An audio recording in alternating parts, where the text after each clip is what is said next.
Once hailed as a rising star in finance, featured in Forbes 30 Under 30, Charlie Javice is now heading to prison.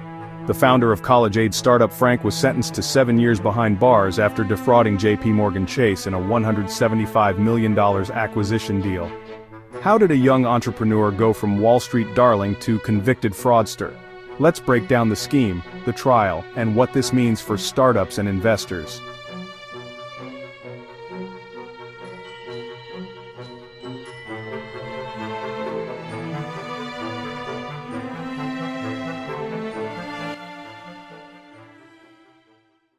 In 2016, Charlie Javice launched Frank, a platform pitched as the TurboTax for student loans. The idea? Help students simplify financial aid applications and secure college funding. The company gained traction fast, raising millions from investors, partnering with universities, and putting Javice in the spotlight as one of the brightest young founders in America. But behind the buzz, prosecutors say, Frank's numbers didn't add up.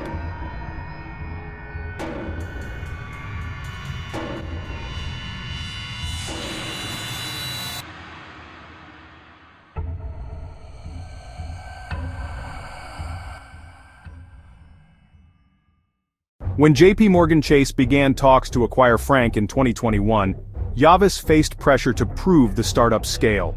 Here's what she did. According to prosecutors, she inflated the number of users, claiming Frank had 4 million customers. In reality, the company had fewer than 300,000. She even hired a data scientist to fabricate fake accounts and customer records to back up her lies. This deception convinced JPMorgan to acquire Frank for $175 million. One of the largest fintech exits of that year. But soon after, red flags appeared. By early 2023, JPMorgan sued Javice, accusing her of outright fraud. The SEC and Department of Justice followed with charges of conspiracy, wire fraud, bank fraud, and securities fraud. In March 2025, after a 6-week jury trial in New York, Javice and Frank's chief growth officer, Olivier Amar, were both found guilty. Prosecutors said the case was clear. She repeatedly lied about her company's success and even manufactured fake data to back up her lies.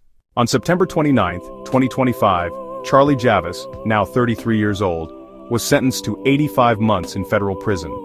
The court also ordered nearly $310 million in restitution and forfeiture, one of the largest fraud penalties tied to a startup founder in recent memory. Not a day passes that I do not feel profound remorse. But for investors and students who believed in Frank, the damage is already done. This case isn't just about one founder, it highlights bigger issues in tech and finance. The fake-it-till-you-make-it culture in startups, where hype often outpaces reality. The risk of due diligence failures, even by giants like JPMorgan. And the growing role of federal prosecutors in cracking down on white-collar crime in Silicon Valley and beyond. The message from prosecutors was blunt. Brazen frauds will be met with serious penalties. Javice's downfall echoes other high-profile fraud cases, from Elizabeth Holmes at Theranos to Sam Bankman-Fried at FTX. The pattern is clear.